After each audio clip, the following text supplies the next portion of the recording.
তোমালোকে জানানে নো man R foreign এই কবিতাটোৱে আমাক কি শিকোৱায়? এই কবিতাটোত কবি জেমছ কিৰকাপে কৈছে যে কিবা দেশ হওক, কিবা ভাষা হওক, কিবা ধৰ্ম হওক, একোৱেই পৃথক হ'ব নোৱাৰে। বুজি পাইছানে?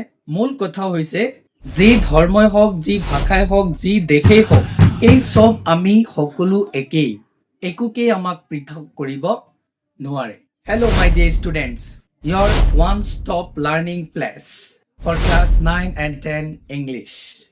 Today we will break down the poem No Men Are Foreign by James Kirkup. মৰমৰ ছাত্ৰ-ছাত্ৰীসকল, আজি আমি এই কবিতাটোৰ জৰিয়তে এই কবিতাৰ যি মূল তথ্য আছে, গোপন অৰ্থ আছে, সেই গোটেই অৰ্থখিনি আমি ডিটেইলছত আলোচনা কৰিম, লাইন বাই লাইন আলোচনা কৰিম, লগতে ইয়াৰ ইম্পৰ্টেণ্ট ৱৰ্ড গ্লছাৰী আমি আলোচনা কৰি যাম। চ' তোমালোকে সকলোৱে মোৰ সৈতে সংযুক্ত হৈ থাকা, ভিডিঅ'টো স্কিপ নকৰাকৈ শেষলৈকে চোৱা, ঠিক আছে? যিহেতু এইটো কবিতাত আমি সদায় কি কৰিব লাগে? কবিৰ নামটো ভালদৰে মনত ৰাখিব লাগিব, জেমছ কিৰকাপ, ঠিক আছে?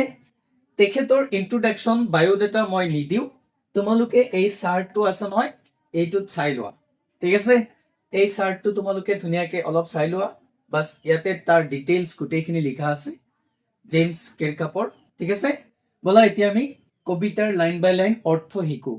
আৰু এটা কথা কৈ লওঁ তোমালোকক, তোমালোকে এই চেনেলটোত নতুন আহিছা, এই চেনেলটোত তোমালোকে ছাবস্ক্ৰাইব কৰি লোৱা, কাৰণ ক্লাছ 9 আৰু 10ৰ ইংৰাজী বিষয়টোৰ গোটেই grammar section, reading section, writing section, prose, poetry, supplementary, everything ইয়াত কভাৰ কৰা হ'ব, ঠিক আছে? তোমালোকৰ আগন্তুক যি পৰীক্ষা আহি থাকিব, গোটেই পৰীক্ষাৰ চিলেবাছ কভাৰ হ'ব। প্ৰথমে আমি কবিতাৰ নামটো যে আছে, এই নামৰ অৰ্থ কি বুজি ল'ব লাগিব, হয়নে? নো মেন আৰ ফৰেইন, কোনো মানুহেই বিদেশী নহয়। ফৰেইন মানে বিদেশী, বুজি পাইছানে? কোনো মানুহেই বিদেশী নহয় পৃথিৱীত। কেনেকৈ, কিয় আমাক এই মেছেজটো দি আছে কবি জেমছ কিৰকাপে? ইয়াত বহুত ইম্পৰ্টেণ্ট তথ্য আছে, ভালকে মনোযোগ দিয়া। প্ৰথম 4টা লাইন, তাৰ ভিতৰত প্ৰথম লাইনটো চোৱা, remember no men are strange, no country is foreign. Beneath all uniforms, a single body breathes. Like ours, the land our brothers walk upon. Is earth like this, in which we all shall lie? তাৰ মানে remember, মনত ৰাখিবা, আমাক মনত ৰাখিব দিছে James কিৰকাপে। No men are strange, কোনো মানুহেই অচিনাকি নহয়। ষ্ট্ৰেঞ্জ মানে অচিনাকি। তোমালোকে এই তলত ৱৰ্ড গ্লছাৰী আছে, ইয়াৰ পৰা তোমালোকে ইম্পৰ্টেণ্ট ৱৰ্ডবিলাক, মই এই 4টা লাইনত কি কি ইম্পৰ্টেণ্ট ৱৰ্ড আছে গোটেইখিনি অৰ্থ লিখি থৈছো, তোমালোকে আগতে চাই ল'বা, অ'কে? কোনো মানুহেই অচিনাকি নহয়, no countries foreign, কোনো দেশো বিদেশী নহয়। পৃথিৱীত যিমান দেশ আছে, কোনো দেশো বিদেশী নহয়। যিমান মানুহ আছে, কোনো মানুহেই অচিনাকি নহয়, চবেই আমি চিনাকি বুলি কৈ আছে কবি James কিৰকাপে। Beneath all uniforms, a single body breathes, যে আমাৰ পোচাক সকলোৰে ভিন্ন ভিন্ন হ'লেও আমাৰ দেখাটো কিন্তু চবৰে একেই।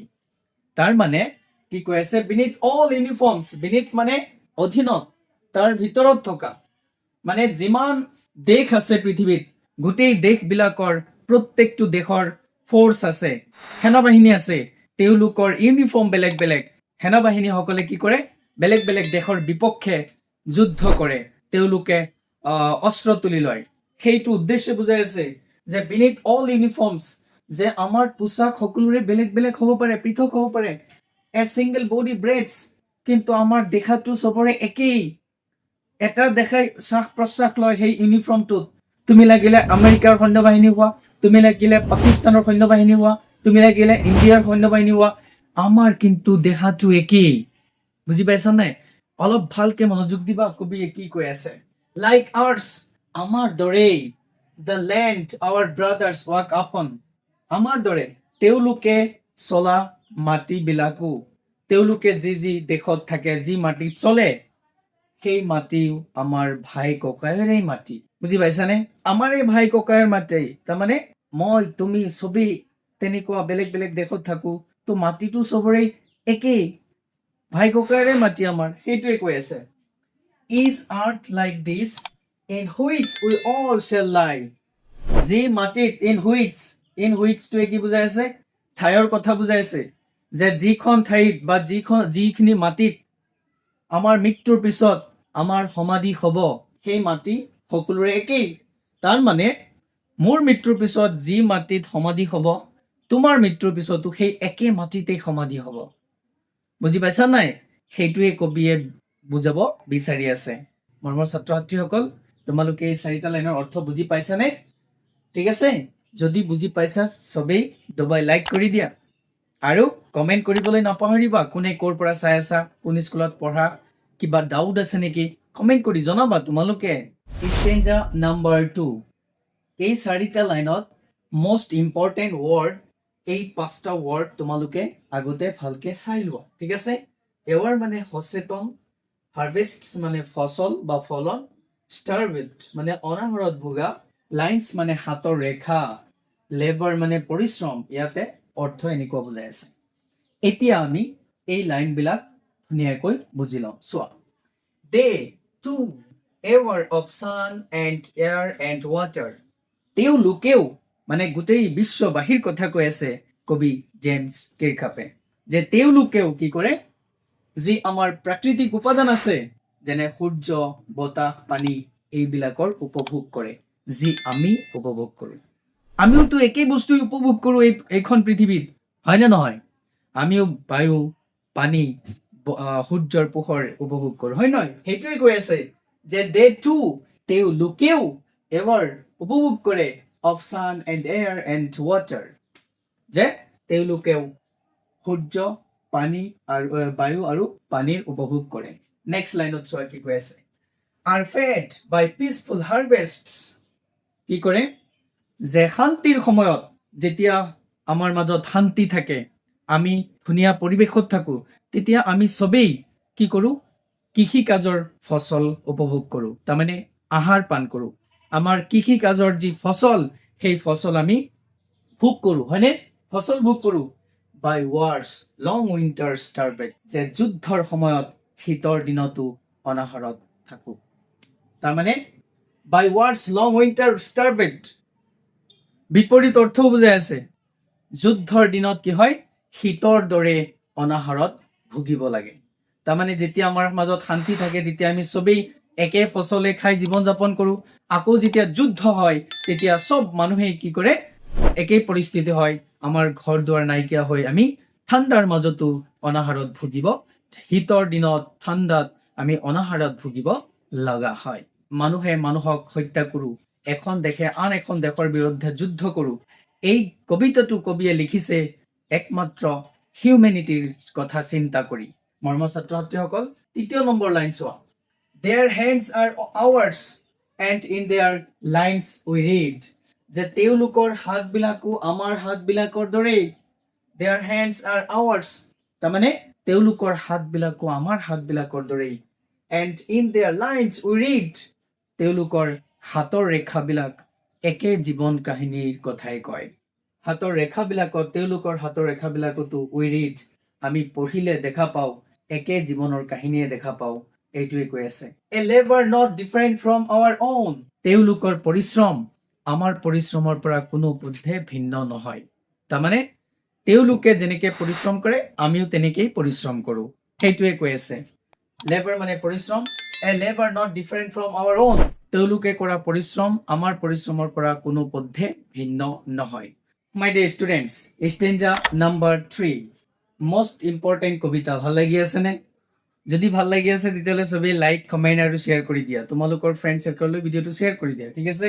ষ্টেঞ্জা নাম্বাৰ 3 কি কৈছে চোৱা, remember they have eyes like ours that wake or sleep and strength that can be owned by love. In every land is common life that all can recognize and understand. Remember, মনত ৰাখিবা, they have eyes like ours, যে তেওঁলোকৰো চকু আমাৰ দৰেই। তাৰমানে তেওঁলোকৰো চকুবিলাক আমাৰ দৰেই। that wake or sleep, যিয়ে সাৰ পাই থাকে, জাগি থাকে, ৱেক মানে সাৰ পাই থকা, শ্লিপ শুৱা মানে নিদ্ৰা যোৱা, and strength that can be won আৰু শক্তি পুনৰুদ্ধাৰ কৰে। কাৰণ আমি পৰিশ্ৰম কৰোঁ, আমি ভাগৰুৱা হওঁ, আমি সেম একেই পদ্ধতিত আমি কি কৰোঁ, আমি শুবলৈ যাওঁ, আমি নিদ্ৰাত যাওঁ, আমি সাৰ পাই থাকোঁ, আমি এনেকৈ শক্তি পুনৰুদ্ধাৰ কৰোঁ। বাই লাভ, সকলোৰে প্ৰেমৰ দ্বাৰাই জীৱন পূৰ্ণ হয়। তাৰপিছত কৈ আছে in every land is common life, প্ৰত্যেকটো দেশতেই একে জীৱন চলে। তাৰমানে পৃথিৱীত যিমান দেশ আছে প্ৰত্যেকটো দেশতেই একে ধৰণেৰে জীৱন ব্যৱস্থা চলে, হয়নে? যেনেকৈ আমি সাৰ পাই থাকোঁ, যেনেকৈ আমি শুবলৈ যাওঁ, আমি যেনেকৈ শক্তি পুনৰুদ্ধাৰ কৰোঁ, গোটেই পৃথিৱীত কিন্তু সেম একেই প্ৰচেছ, মাই ডিয়াৰ ষ্টুডেণ্টছ, হয়নে নহয়? এইটো কথাই কৈ আছে যে in every land is common life, যে প্ৰত্যেকটো দেশতে একে জীৱন, that all can recognize, এই সকলোবিলাকে আমাক কি কৰে, স্বীকৃতি দিয়ে and understand, আৰু আমাক বুজাই দিয়ে। এই সকলো ঘটনাবিলাকে, এই সকলো কথাবিলাকে আমাক কি কৰে, স্বীকৃতি দিয়ে আৰু আমাক এই কথাবিলাক বুজাই দিয়ে যে we are all equal, not different, হয়নে নহয়? তো এইখিনি হৈছে ষ্টেঞ্জা নাম্বাৰ 3 মিনিং। তোমালোকে এই ৱৰ্ড গ্লছাৰী, তোমালোকে এই ইম্পৰ্টেণ্ট ৱৰ্ডবিলাকৰ অৰ্থ লিখি ল'বা, ঠিক আছে? My dear students, stanza number 4. Let us remember, whenever we are told to hate our brothers, it is ourselves that we shall dispose, betray, condemn. Remember, we who take arms against each other. মনত ৰাখিবলৈ দিয়া, let us remember, আমাক মনত ৰাখিবলৈ দিয়া, whenever we are told to hate our brothers, কেতিয়াবা আমি কি কওঁ, আমাৰ ভাই ককাই সকলোকে আমি ঘৃণা কৰিবলৈ কওঁ। এখন দেশে আন এখন দেশক ঘৃণা কৰিবলৈ কয়। কোনে কয়? এইবিলাক বিষবাষ্প বিশেষকৈ ৰাজনেতাসকলে মানে বিয়পায়। তো সেইটোৱে কৈ আছে যে যেতিয়া আমাৰ ৰাজনেতাসকলৰ দ্বাৰা এখন দেশৰ জনসাধাৰণে আন এখন দেশৰ জনসাধাৰণক যেতিয়া ঘৃণা কৰিবলৈ কোৱা হয়, টু হেট আৱাৰ ব্ৰাদাৰ্ছ, আমাৰ ভাই ককাই সকলোকে ঘৃণা কৰিবলৈ কোৱা হয়, ইট ইজ আৱাৰ চেল্ফছ, এইসকল কিন্তু আমি নিজে নিজেই। কাৰণ তেওঁলোকো পৃথক নহয়, আমিও পৃথক নহয়। আজি যিটো কাম কৰিছোঁ, পিছদিনাখন সেইটো কাম আমাৰ ওপৰতে একশ্যন হ'ব, চেম। কাৰণ একশ্যনৰ প্ৰতি একশ্যন আছে, ৰিয়েকশ্যন আছে। ডেট উই শ্বেল ডিছপ'জেছ, যাক আমি নিষ্কাশন কৰোঁ, বিট্ৰে, যাক আমি বিশ্বাসঘাতকতা কৰোঁ, যাক আমি নিন্দা কৰোঁ, যাক আমি এই পৃথিৱীত কি কৰোঁ, নিষ্কাশন কৰোঁ, নিৰ্যাতন কৰোঁ, অত্যাচাৰ কৰোঁ, যাক আমি বিশ্বাসঘাতকতা কৰোঁ, যাক আমি নিন্দা কৰোঁ, সেই ভাই ককাইসকল কিন্তু আমাৰ নিজৰেই, আমিয়েই সেইবিলাক। সেইকাৰণে কি কৈ আছে, মনত ৰাখিবা, we who take arms against each other, আমি যিসকলে কি কৰোঁ, অস্ত্ৰ হাতত তুলি লওঁ এজনে আনজনৰ বিপক্ষে, যাৰ বিপক্ষে অস্ত্ৰ তুলি লওঁ তেওঁলোকো কিন্তু আমাৰ এই ভাই ককাই। কিমান ধুনীয়া কবিতা! তাৰমানে কি মেছেজ দি আছে এই কবিতাটোৰ জৰিয়তে? কবিয়ে এটাই মেছেজ দি আছে যে আমি সকলো মানৱ জাতি, আমি সকলোৱে ইউনিট হৈ থাকিব লাগে, মিলা প্ৰীতিৰে হৈ থাকিব লাগে। বুজি পাইছানে? হিউমেনিটেৰিয়ানৰ কথা কৈ আছে কবি জেমছ কিৰ্কাপে। অকে, এই 4টা লাইনৰ অৰ্থ হৈছে এইখিনি। ৱৰ্ড গ্লছাৰী চোৱা, তোমালোকে ইম্পৰ্টেণ্ট এই 3টা ৱৰ্ড ভালকে মনত ৰাখিবা। ডিছপ'জেছ মানে নিষ্কাশন কৰা, বিট্ৰে মানে বিশ্বাসঘাতকতা কৰা, আৰু কণ্ডেম মানে নিন্দা কৰা। Last and final stanza, stanza number 5। ইয়াত কি কোৱা হৈছে চোৱা, it is the human earth that we defile, our hells of fire and dust outrage the innocence of air that is everywhere our own. Remember, no men are foreign and no countries strange. It is the human earth that we defile.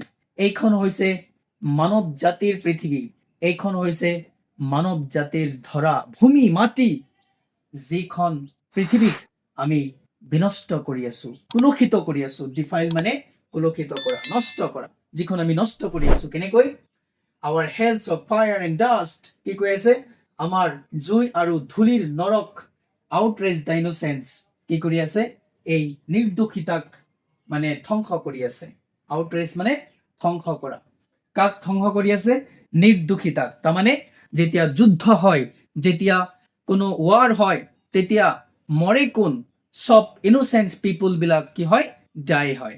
কাৰণ তেওঁলোকেই মৰে, যুদ্ধ হয় সেই সেনাবাহিনীৰ মাজত মৰে কোনে নিৰ্দোষী ইনোচেন্ট পিপল বিলাক মৰে হয়নে of air that is everywhere our own যি বতাহ গোটেই পৃথিৱীত আমাৰ সকলোৰে একেই বুজি পাইছা নাই যি বতাহ আমি নিশ্বাসত লওঁ সেই বতাহ কিন্তু গোটেই পৃথিৱীৰ চবৰে একেই বেলেগ নেকি যে আমাৰ ইয়াত বতাহ বেলেগ আকৌ বেলেগ জেগাত আকৌ বেলেগ এনেকুৱা আছে নেকি নো ৰিমেম্বাৰ মনত ৰাখিবা নো মেন আৰ ফৰেইন কোনো মানুহেই কোনো লোকেই বিদেশী নহয় এণ্ড নো কাণ্ট্ৰিজ ষ্ট্ৰেঞ্জ আৰু কোনো দেশেই কি নহয় অচিনাকি নহয় মৰমৰ ছাত্ৰ ছাত্ৰীসকল এইখিনি হৈছে এই কবিতাটিৰ মূল অৰ্থ তোমালোকে যদি বুজি পাইছা তেতিয়াহ'লে সকলোৱে লাইক কমেণ্ট এণ্ড শ্বেয়াৰ কৰি দিবা ঠিক আছে যাতে তোমালোকৰ বন্ধু বান্ধৱীসকলেও